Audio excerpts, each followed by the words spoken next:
કરતા જેટલી ચિંતા તમે કરશો ને એટલી તમારી માં બેપરવાહી રાખશે અને જેટલા બેપરવાહ તમે થશો એટલી માં તમારી ચિંતા કરશે. આવું માતા બોલું છું.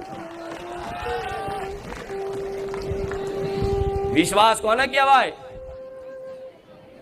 એક વખત ભરોસો આવી ગયો કે જગતમાં માતા છે, કણ કણમાં છે,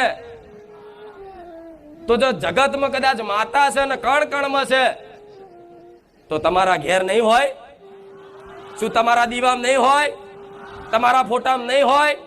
શું તમારા હૃદયમાં નહીં હોય? પણ દેવી શક્તિ આગળ ગોડા સોદા ના કરતા. તમારા કોમ કરે ના કરે પણ એની પર વિશ્વાસ રાખજો. સોદા કરે ગોડા એ શું કહેવાય? સ્વાર્થનો સોદો કહેવાય.